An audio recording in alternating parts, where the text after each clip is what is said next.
Hello students, how are you? So let's continue our remaining portion of the tense topic. अब तक हमने 4 videos जो है वो क्रिएट किए हैं. फर्स्ट आपका जो वीडियो था वो प्रेजेंट सिंपल टेंस या हम कहें कि जो टेंस का इंट्रोडक्शन था उसके ऊपर बेस्ड था. सेकंड जो वीडियो हमने बना उसमें प्रेजेंट सिंपल टेंस की जो वर्ब या स्ट्रक्चर वगैरह होते हैं उनके बारे में हमने डिस्कस किया. थर्ड वीडियो आपका जो रहा था वो use of present simple tense का था. और फोर्थ जो वीडियो था वो इंट्रोडक्शन या सेंटेंस स्ट्रक्चर था प्रेजेंट कॉन्टिन्यूस टेंस का. इसी टॉपिक को कंटिन्यू करते हैं हम. और जो अपना ग्रामर का टॉपिक है टेंस, इसमें ये अपना 5th नंबर का वीडियो होगा. यहाँ हम कहें 5th क्लास है टेंस टॉपिक की. 4th जो क्लास थी वो हमने स्टार्ट की थी अपने 2nd नंबर का जो टेंस था प्रेजेंट कॉन्टिन्यूस टेंस के साथ. Present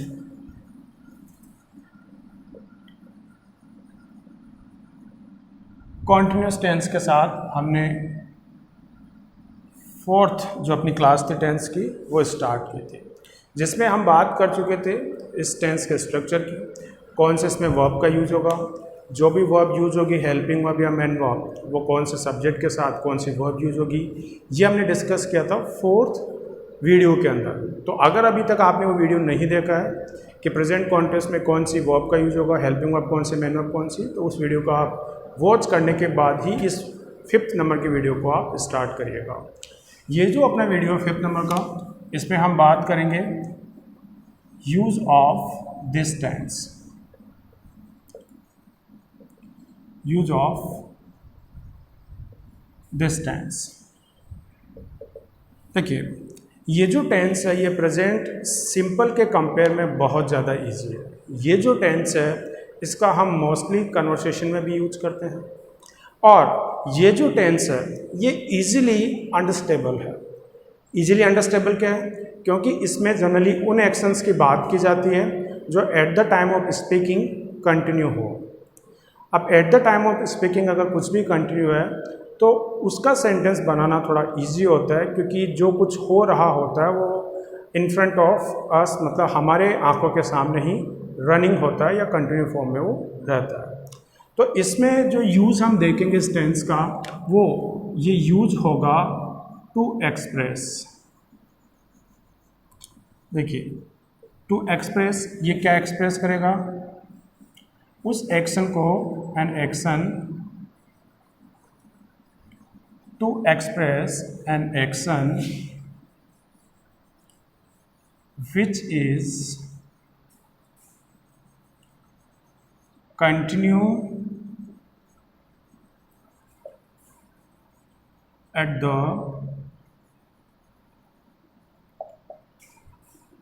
time of speaking. देखिए फर्स्ट इसका जो यूज़ है ये उन एक्शंस के लिए यूज़ होगा, वो एक्शंस. और एक्शंस की हमने बात की थी 2nd वीडियो के अंदर कि हमारे जो एक्शंस होते हैं वो एक्शन ही हमारा वर्क होता है. तो अगर कोई ऐसा वर्क है, हमारा ऐसा कोई भी काम जो कंटिन्यू है, कंटिन्यू मतलब उस समय उस वर्क के ऊपर कोई ना कोई प्रोसेसिंग चल रही है, तो अगर वो एक्शन कंटिन्यू है, और कंटिन्यू कब होना चाहिए? Eight the time of speaking. जब हम उसके बारे में बात करें तो बात करते समय अगर ऐसा कोई भी एक्शन चल रहा हो तो वो प्रेजेंट कॉन्टिन्यूस टेंस को डिनोट करता है. जैसे अगर हम एग्जांपल लें तो अभी आपके और मेरे बीच इंटरेक्शन हो रहा है. इस इंटरेक्शन के ड्यूरिंग मेरा जो एक्शन हो रहा है, मेरा जो एक्शन या मेरा जो वर्क है वो टीचिंग का है. तो इस एक्शन को या वर्क को बताने के लिए, डिफाइन करने के लिए मैं यूज करूँगा प्रेजेंट कॉन्टिन्यूस टेंस का. और मेरे थ्रू जो सेंटेंस बनेगा वो बी वर्ब कि इज, एम, आर फॉर्म से जनरेट होगा. तो मैं कहूँगा I am teaching right now, मतलब मैं इस समय आपको पढ़ाने का काम कर रहा हूँ. मेरे साथ आप भी कोई ना कोई एक्शन कर रहे हो. आपका जो एक्शन है वो एक्शन होगा कि आप अभी इंग्लिश की क्लास ले रहे हो या इस वीडियो को आप वॉच कर रहे हो. तो आप अपने लिए बात करेंगे कि I am watching English grammar video. ठीक है, तो ऐसा कोई भी एक्शन जो at the time of speaking हो उसको एक्सप्रेस करने के लिए हम प्रेजेंट कंटीन्यूअस टेंस का यूज करते हैं। इसका जो सेंटेंस है वो पॉजिटिव भी हो सकता है, नेगेटिव भी हो सकता है, या इंट्रोगेटिव फॉर्म में भी हो सकता है, जैसे भी आप पूछना चाहें। Eight the time of speaking के अभी हमने जो एग्जाम्पल लिए, उन्हीं एग्जाम्पल को अगर हम हाईलाइट यहाँ पर करें और कहें, जैसे मैं अपने बारे में कहूँ, I am teaching at this time,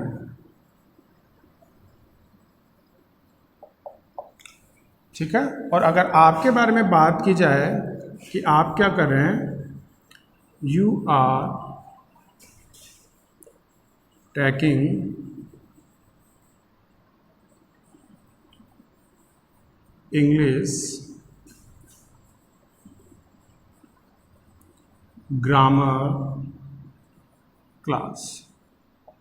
ठीक है, तो ये हम दोनों की बात थी। यहाँ हमने 4th वीडियो में देखा था कि जो वर्ब है इज एम आर, उसमें एम का यूज जो होगा वो ओनली आपका आई सब्जेक्ट के रिगार्डिंग होगा, जबकि आर जो है उसका यूज प्लूरल सब्जेक्ट के साथ होता है। और प्रोनाउन की अगर हम बात करें तो प्रोनाउन में सिंगुलर प्लूरल सब्जेक्ट होता है, उसमें यू जो कि सेकंड पर्सन है, ये आपका प्लूरल होता है। यहाँ पर इज एम आर जो हेल्पिंग वर्ब होती है, इनके साथ जब मैन वर्ब का यूज करेंगे तो वो ऑलवेज कंटिन्यूटी फॉर्म की या आईएनजी वाली फॉर्म की होगी, जिसको हम मैन वर्ब की फोर्थ फॉर्म हमने कहा था। ठीक है, तो ये तो बात हो गई at the time of speaking. अब ये जो at the time of speaking है, at the time of speaking about an action. ठीक है, जब हम किसी के बारे में बात करते हैं, किसी एक्शन के बारे में बात करते हैं उस समय, ठीक है, जब उसके बारे में हम बात करें तो ऐसा जो एक्शन होगा वो उसकी 2 कंडीशंस हो सकती है। वो एक्शन या तो रनिंग हो सकता है in front of us, in front of us, वो एक्शन या तो हमारे आंखों के सामने चल रहा होगा, या समवेयर एट समवेयर, या फिर किसी प्लेस पर वो कंटिन्यू है। मतलब या तो जैसे कि आप अभी मुझे अगर देख पा रहे हो तो इस समय जो एक्शन है वो आपके सामने चल रहा है, तो ऐसा action at the time of जब हम स्पीकिंग की बात करते हैं तो ऐसा जो एक्शन है वो या तो हमारे आंखों के सामने उस समय कंटिन्यू हो सकता है, या फिर आंखों के सामने तो नहीं लेकिन कहीं ना कहीं वो चीज़ कंटिन्यू हो सकती है, लेकिन काम का कंटिन्यूटी होना वहाँ पर नेसेसरी हो जाता है। तो ऐसी कंडीशन में भी अपने को प्रेजेंट कंटीन्यूअस टेंस का ही यूज करना है। तो इन फ्रंट ऑफ का अगर मैं एग्जांपल लूँ तो यहाँ पर जो ये 2 एग्जांपल हमने लिए हैं, ये 2 एग्जांपल्स जो आपके हैं ये इसी कंडीशन को बताता है, ये है ना। एग्जांपल नंबर 1 और 2 जो है वो उन कंडीशंस को बताते हैं जो at the time of speaking continue है, लेकिन एट समवेयर स्पीकिंग के टाइम हो रहे हैं लेकिन हमारे सामने नहीं है। उन एक्शंस को बताने के लिए, जैसे कि अगर हम एक्शन अभी पता करें तो जैसे कि सपोज कीजिए आप अपने फादर की बात करें जो अपनी शॉप या अपने बिजनेस के लिए या अपनी जॉब के लिए निकल चुके हैं, तो उनके बारे में जब आप बात करेंगे तो बात करते समय वो आपके सामने नहीं है। या आप अपने फ्रेंड की बात करेंगे तो फ्रेंड भी आपके अपने सामने अभी नहीं होगा, लेकिन फिर भी आप उन एक्शंस को अगर बताते हैं कि आपके बोलते टाइम आपका फ्रेंड ठीक उसी समय वो एक्शन कर रहा होगा, इनकेस आप इसी टेंस का यूज करेंगे। तो जैसे कि आप अभी इंग्लिश ग्रामर क्लास ले रहे हो तो हो सकता है आपका जो फ्रेंड है वो कोई और क्लास इस समय अटेंड कर रहा हो, तो आप उसके बारे में कहेंगे my friend is taking maths class, maths class. ठीक है, तो eight the time of speaking आप तो बात कर रहे हो इंग्लिश ग्रामर क्लास की, लेकिन eight the time of speaking आपका जो दोस्त है जो आपके सामने लेकिन ये कंफर्म है कि वो भी इस समय कोई काम कर ही रहा होगा। और आपको पता है कि जब आप इंग्लिश ग्रामर की क्लास लेते हो तो आपका जो फ्रेंड है वो eight the time of speaking जब आप बात करते हो तो उसी टाइम पे वो ग्रामर की मैथ क्लास को वो कंटिन्यू करता है अपनी। तो ये फर्स्ट अपना रूल हुआ प्रेजेंट कॉन्टिन्यूस टेंस का, जिसमें हम बात करते हैं उन एक्शंस की जो at the time of speaking continue form में होते हैं। इसके बाद नेक्स्ट जो यूज होगा वो रहेगा, तो सेकंड इसमें an action which is continue intermittently but not at the time of speaking। देखिए कुछ ऐसे एक्शंस भी होते हैं जो कंटिन्यू तो रहते हैं लेकिन इंटरमिटेंटली मीन्स होता है not in continue form, not in continue form. मतलब कुछ ऐसे एक्शंस होते हैं जो कंटिन्यू तो है लेकिन रुक कर होते हैं, मतलब रेगुलर फॉर्म में या कंटिन्यू फॉर्म में नहीं होते। जैसे कि अगर हम बोलने की प्रोसेस करें तो हमारी जो प्रोसेस होती है स्पीकिंग की वो कंटिन्यू फॉर्म में जनरली होती है, लेकिन जब हम कन्वर्सेशन करते हैं हम किसी के साथ तो स्पीकिंग तो होता है लेकिन वो इंटरमिटेंटली होता है, मतलब रुक कर होता है। हम किसी टॉपिक के ऊपर कुछ टाइम बात करते हैं, फिर हम म्यूटेड हो जाते हैं, फिर हम कुछ नेक्स्ट टॉपिक पे बात करने लग जाते हैं। तो ऐसे एक्शन जो कंटिन्यू तो होते हैं लेकिन इंटरमिटेंटली हो, मतलब रुक कर हो। तो इसमें क्या नया रूल हुआ? इसमें रूल हुआ कि ऐसे एक्शंस जो है वो नहीं होने चाहिए, ऐसे एक्शन जो है वो नहीं होने चाहिए eight the time of speaking. मतलब जब हम बात करें उन एक्शंस के बारे में उस समय अगर वो एक्शन कंटिन्यू नहीं है, उस रूल को यहाँ पर डिफाइन करता है ये सेकेंड वाला। अब कौन से ऐसे एक्शंस हो सकते हैं? देखिए अभी आप क्लास ले रहे हैं लेकिन ये तो ज़रूरी नहीं है कि क्लास के साथ आप कोई और काम भी कंटिन्यू फॉर्म में अभी कर रहे हो, लेकिन कोई ऐसे एक्शंस होते हैं जो आपने लास्ट टाइम में कंटिन्यू तो किए थे, लेकिन जब भी आपको टाइम मिलता है उन एक्शंस को करने के लिए तो आप वहाँ पर फिर स्विच कर जाते हैं, वो काम करना आप स्टार्ट कर देते हैं। सपोज कीजिए अभी मैं आपको पढ़ाने का काम कर रहा हूँ, लेकिन इसके अलावा मैंने एक काम और स्टार्ट किया हुआ है कि मैं अपने एक इंग्लिश ग्रामर की बुक जो है वो मैं राइट कर रहा हूँ। तो अभी बोलते टाइम तो मैं जो इंग्लिश ग्रामर की बुक है वो राइट करने का मैं काम नहीं कर रहा हूँ, लेकिन जब उसके बारे में भी मैं अभी आपको अगर कुछ मैं बताना चाहूँ तो उसके लिए भी मुझे प्रेजेंट कॉन्टिन्यूस टेंस का ही यूज करना होगा। तो फिर वो कौन से सेंटेंस होंगे? जैसे कि मैंने बात की, मैंने कहा I am writing an English grammar book. मैंने कहा कि अभी जो है मैंने एक बुक लिखना स्टार्ट किया है और उस बुक के ऊपर मैं अपना वर्क कर रहा हूँ। तो मतलब वो वर्क जो है वो मेरा कंटिन्यू तो है, लेकिन अभी जब मैं आपसे उस चीज़ के बारे में डिस्कस कर रहा हूँ तो उस समय वो नॉट कंटिन्यू फॉर्म में है।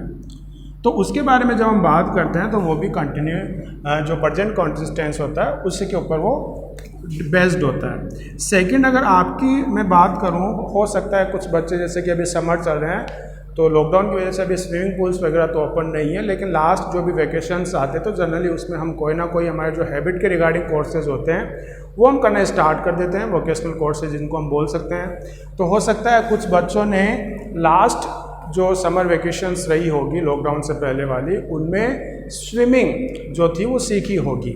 तो उनके बारे में अगर उन्होंने कभी बात की होगी या हम भूल जाएं कि अभी लॉकडाउन है, उसी चीज़ को अगर मैं यहाँ पर बताना चाहूँ या आप बताना चाहो और कोई आपसे पूछे कि अभी आप क्या कर रहे हो, तो आप अपने बारे में कह सकते हो कि आई एम लर्निंग स्विमिंग। मतलब कि आप कह रहे हो कि अभी आप स्विमिंग जो है उसके ऊपर आप क्लासेस ले रहे हो। तो हमारे बीच जो डिस्कशन हो रहा है उस समय तो आप ये तो नहीं है कि आप पूल के अंदर हो और पूल के अंदर बैठकर आप स्विमिंग करते हुए इंग्लिश की क्लास ले रहे हो, तो वो चीज़ पॉसिबल नहीं है। तो कुछ ऐसे एक्शंस होते हैं जो हमारे बोलते टाइम तो कंटिन्यू नहीं है, लेकिन लास्ट टाइम में हमने कभी उनको स्टार्ट किया था और उनके बारे में अगर हम प्रेजेंट टाइम में बोलते समय बात करें तो उन्हें प्रेजेंट कॉन्टिन्यूस टेंस में ही हम राइट करते हैं। इसके बाद थर्ड रूल जो अपना है वो कुछ ऐसा है। तो थर्ड है near future plan programs. Near future plan programs वो एक्शंस होते हैं जो नियरर फ्यूचर में आप करने जा रहे हो।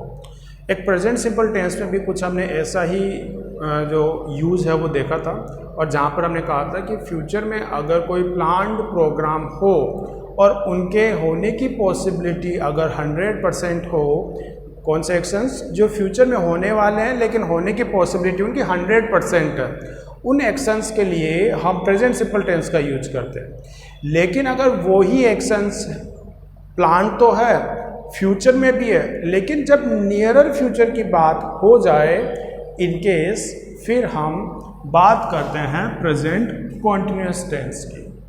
अब इसमें अपने को ध्यान रखना है कि प्रोग्राम एक तो फ्यूचर का होना चाहिए और वो प्लान होना चाहिए, और इसके अंदर जनरली हम उन वर्ब्स को लेते हैं जिनके अंदर मूवमेंट होता है। ठीक है, इस टेंस के अंदर जनरली उन वर्ब्स का यूज़ होता है जो मूवमेंट में हो। ठीक है, तो इसमें ध्यान रखना है जो प्रोग्राम होगा near future plan program with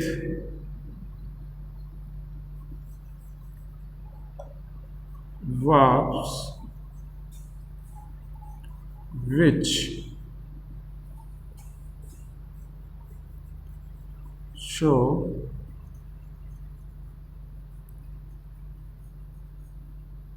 movement. तो इसमें अपने को ध्यान रखना है कि वो एक्शंस को हमने वर्ब्स कहा था जो किसी मूवमेंट को बताते हो। मूवमेंट का मतलब हो गया यहाँ से कहीं पर अपना अगर मूवमेंट है कहीं जाने का, तो वो एक मूवमेंट वाला एक्शन हो गया। ठीक है, कुछ करने के रिगार्डिंग अगर हम बात करें तो वो भी अपने एक मूवमेंट वाला पोर्शन हो जाता है। अगर इन मूवमेंट वाली वर्ब्स को अगर हम देखें तो ये वर्ब्स को हम एग्जांपल के साथ लेते हैं, और अगर आपके थ्रू कहा जाए जैसे कि आप बोलते हो ना कि आई एम, या इसको थोड़ा चेंज करते हैं क्योंकि आई एम के मोस्टली एग्जांपल्स अपने हो गए हैं। यहाँ पर हम राइट करते हैं माई फैमिली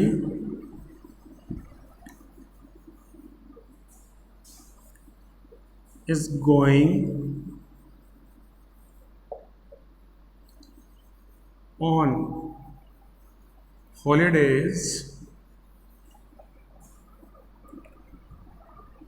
टुमारो।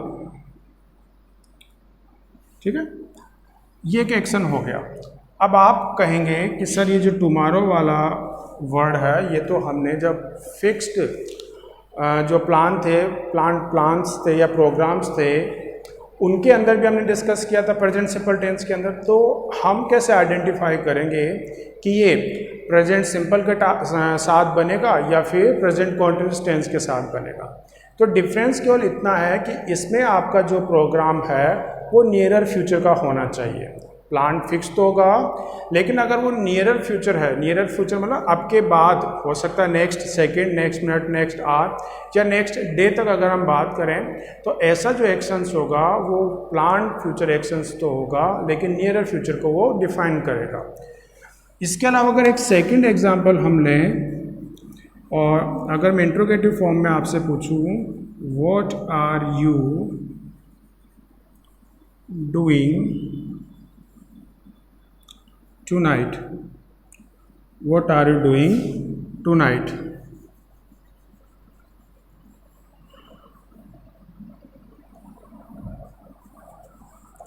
ठीक है, तो देखिए यहाँ पर जब हमने टुनाइट की बात की तो टुनाइट अभी आई नहीं है, अभी जैसे मॉर्निंग या आफ्टरनून का टाइम है, इसके बाद का जो पोर्शन आने वाला है इवनिंग के जस्ट आफ्टर, तो वो नाइट का पोर्शन हो जाएगा। तो नाइट में आप क्या करने वाले हो, जब उसके रिगार्डिंग आप किसी से कुछ पूछ रहे हो तो वो ऐसा एक्शन है जो नियरर फ्यूचर का है, नियरर फ्यूचर का है, और पूछ रहे हो उस प्लान एक्शंस के या प्रोग्राम के बारे में जो उसने आज रात के लिए प्लान किया हुआ है। तो इन एक्शंस को डिफाइन करने के लिए ऐसे कुछ वर्ड्स होते हैं। अब जो नियरर फ्यूचर होता है या नियरर जो टाइम है, ये वाला नियरर टाइम, ये कुछ ऐसे वर्ड्स होते हैं जो क्लियरली बता देते हैं, है ना। तो नियर फ्यूचर को डिफाइन करने वाले जो वर्ड्स हैं वो जैसे एक तो हो गया आपका टुडे हो गया, एक आपका अभी हमने राइट किया टुनाइट हो गया, एक आपका हो जाएगा जैसे नेक्स्ट डे, एक आपका जैसे हो जाएगा टुमारो। तो ये जो कुछ ऐसी टाइम शोइंग वर्ड्स है, टाइम को बताने वाली जो वर्ब्स है, एडवर्ब्स है, इन टाइम एडवर्ब्स का अगर यूज सेंटेंस के अंदर हम करते हैं तो जनरली ये वो टाइम एडवर्ब्स होगी जो नियरर फ्यूचर वाले को ही बताएगी। ठीक है, तो इसमें हमने पता किया कि फ्यूचर का प्लान तो होगा, लेकिन नियरर फ्यूचर का अगर है तो जनरली अगर इन टाइम एडवर्ब्स का यूज सेंटेंस में हुआ हो, टुडे, टुनाइट, नेक्स्ट डे या टुमारो, तो इनके साथ जो सेंटेंस बनेगा वो आपका नियर फ्यूचर का होगा। अगर नियर फ्यूचर में कोई प्लान है तो उससे बना जो सेंटेंस आपका होगा वो प्रेजेंट कॉन्टिन्यूस टेंस का आपको बनाना रहेगा। इसके बाद फोर्थ जो रूल है वो अपना बेस होगा। तो देखिए, फोर्थ आपका रह गया इंटेंशन और लाइकलीहुड। अब इंटेंशन और लाइकलीहुड मीन्स क्या होता है? इंटेंशन मीन्स तो आपका इरादा हो गया, जो कोई एक्शन करने का आपने पहले से ही माइंड सेटअप कर लिया कि मुझे तो बस ये करना ही करना है, तो बेसिकली वो आपके इंटेंशन को बताता है। जबकि लाइकलीहुड मीन्स होता है पॉसिबिलिटी या प्रोबेबिलिटी, जो संभावना को बताता है। पॉसिबिलिटी और प्रोबेबिलिटी हम मॉडल के अंदर भी देखेंगे, लेकिन वहाँ पर जो संभावना है वो मॉडल के बेसिस पे अगर अपने को देखनी हो तो जैसे मे और माइट का जनरली हम यूज करते हैं। लेकिन अगर हम टेंस की बात करें और वर्ब के साथ अगर हम इंटेंशन या लाइकलीहुड मतलब संभावना को अगर हम देखना चाहें तो इसके लिए टेंस के अंदर हमें वर्ब का यूज करना होगा। और इंटेंशन और लाइकलीहुड को रिप्रेजेंट करती है वर्ब गोइंग टू। और इस गोइंग टू के बाद आपका जो भी इंटेंशन है, जो भी एक्शन है, वो आपको क्लियर करना होगा गोइंग टू के बाद राइट करके। अब ये जो गोइंग टू है यही बेसिकली आपके इंटेंशन और लाइकलीहुड को बताएगी। तो अगर आपने कोई ऐसा सेंटेंस बोला है, हम बोल तो जाते हैं लेकिन उसका पर्पस नहीं समझ पाते, जब आप बोले हुए सेंटेंस को वापस अगर आप राइट करके उसको अंडरस्टैंड आप करते हैं और उसका स्ट्रक्चर अगर ऐसा कुछ निकल के आता है जहाँ पर गोइंग टू के साथ आपने वर्ब की फर्स्ट फॉर्म का यूज किया, तो वो सेंटेंस आपका इंटेंशन या लाइकलीहुड को रिप्रेजेंट करेगा। ठीक है, और इंटेंशन और लाइकलीहुड मतलब आपके इरादा या जो संभावना है उसको बताने के लिए आपको प्रेजेंट कॉन्टिन्यूस टेंस के अंदर going two plus verb form का फर्स्ट फॉर्म का यूज करना रहेगा। अब इसके रिगार्डिंग अगर मैं एग्जांपल यहाँ पर राइट करूँ और सपोज कीजिए मैं आज रात का अपना इरादा बताना चाहूँ कि आज रात मैं मूवी देखने जाने वाला हूँ, तो मैं कहूँगा I am going to watch movie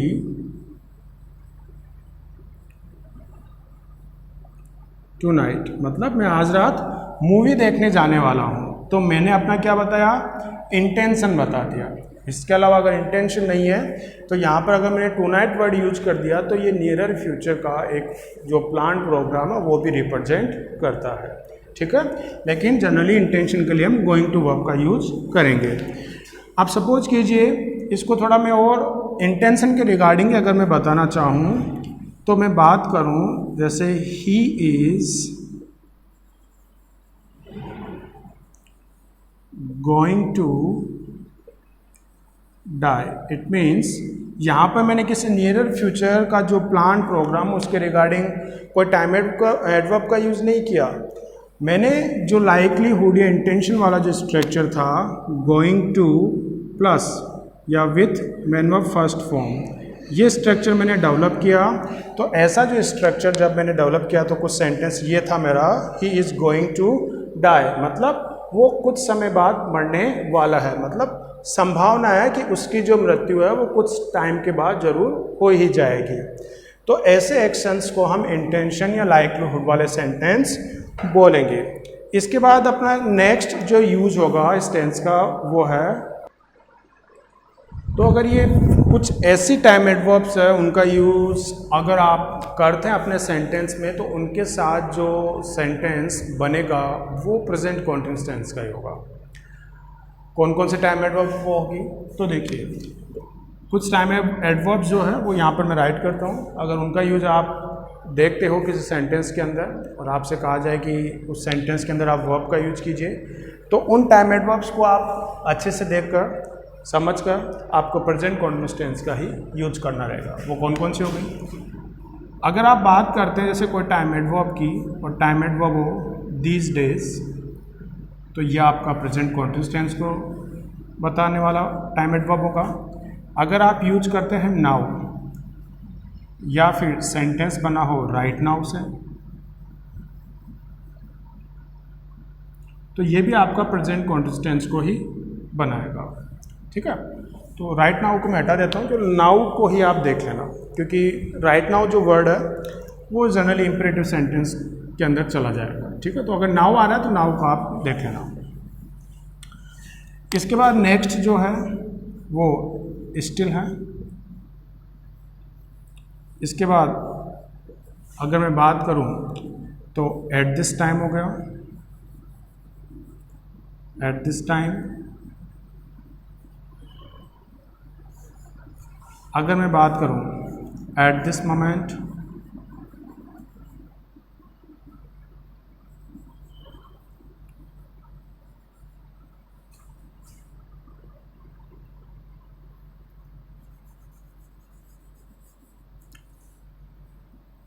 ठीक है।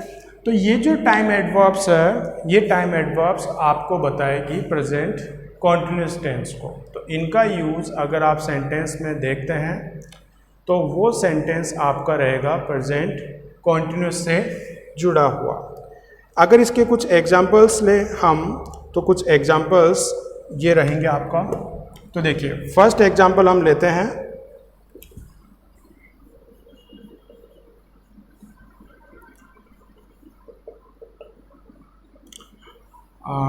जैसे अगर मैं कहूँ तो ही इज़ स्टिल स्लीपिंग। कोई ऐसा पर्सन है, थर्ड पर्सन, जब उसके बारे में हम बात कर रहे हैं तो उसकी कंडीशन अभी है कि वो अभी भी सो रहा है, जबकि मॉर्निंग हुए काफ़ी टाइम निकल चुका है, आफ्टरनून आने वाला है कुछ मिनट्स के बाद। तो वो पर्सन जो थर्ड पर्सन की हम बात करें, कोई ही, वो अभी भी सो रहा है। तो स्टिल का मीन्स हो गया अभी अभी। इसमें एक टाइम एडवर्ब और ऐड करना आप, एट प्रेजेंट। ये एट प्रेजेंट जो है ये भी आपके प्रेजेंट कॉन्टिन्यूअस टेंस को बताएगी। टुनाइट, टुडे, ये ऑलरेडी हम यूज कर चुके हैं, तो उनको यहाँ पर हम रिपीट नहीं कर रहे हैं। ये टोटल 6 टाइम एडवर्ब्स आपको ध्यान रखनी है। ठीक है, तो इनके बेसिस पे अगर कोई सेंटेंस फॉर्म्ड होके आता है और उस सेंटेंस के अंदर आपसे कहा जाए कि आप वर्ब का यूज कीजिए, तो इन टाइम एडवर्ब के बेसिस पे हम आसानी से टेंस का यूज कर सकते हैं। ठीक है, अब जैसे एक और एग्जांपल अगर मैं लूँ तो टीचर, स्पेस है, यहाँ पर मैंने एक वर्ब का यूज किया और यहाँ पर नाउ का मैंने यूज किया। तो अगर इस सेंटेंस के अंदर आपसे कहा जाए कि भैया आप वर्ब का यूज कीजिए, जो ये वर्ब है ब्रैकेट के अंदर, इसकी करेक्ट फॉर्म का यूज करके आप इस गैप को फिल कीजिए, तो इसके लिए मुझे इस टाइम एडवर्ब का हेल्प लेना पड़ेगा, नाउ। और नाउ जो है वो प्रेजेंट कॉन्टिन्यूअस टेंस को बताता है, तो मैं कहूँगा the teacher is coming now.